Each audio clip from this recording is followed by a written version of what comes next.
Noah had 3 sons, and through one came the Messiah. The Bible does not really say much about the other 2 sons. They did know the God of their fathers, but when you pass things from person to person, a lot changes. And I'm sure India is a part of it. Through this video, I would like to share some very basic information and cover some topics that might help witness to an Indian. India is a huge country, and there are so many different kinds of religions and also languages. Hinduism is the main religion in India, which is also the 3rd largest religion in the whole world. So if you happen to bump into an Indian, there is a great possibility that he is a Hindu. I want to start off by telling you guys what Hindus believe in. When it comes to God, this religion has approximately 330 million gods. That is a lot. But they do have one main God, and all the others are a manifestation of Him. This main God is their creator, their preserver, and their destroyer. We are born in sin and have fallen short of His glory. But for Hindus, sin simply does not exist.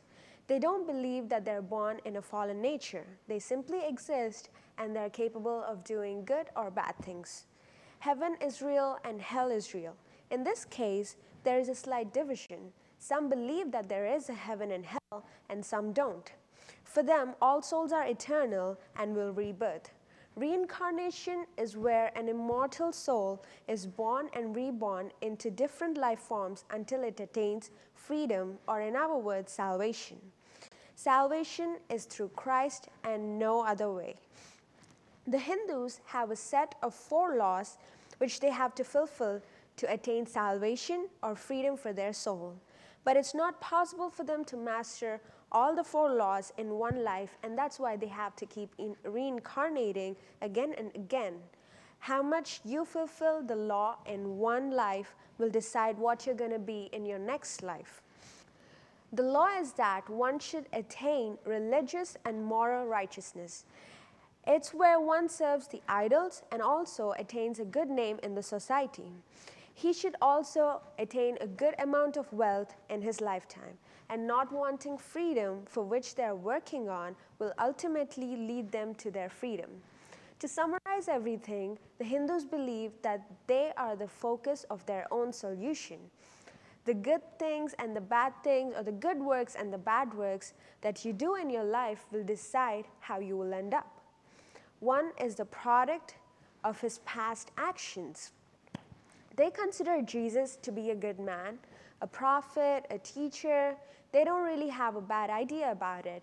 But with Christians, they slightly believe that they are not very Christ-like and that they are hypocrite, which is actually a sad truth.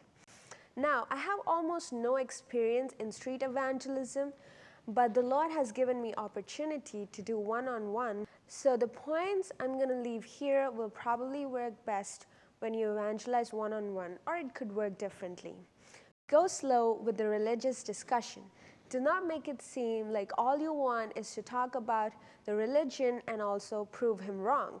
Sound curious about the country, ask about the religions, he will tell you about the gods, and if he did, ask him which God he believes in and why he believes.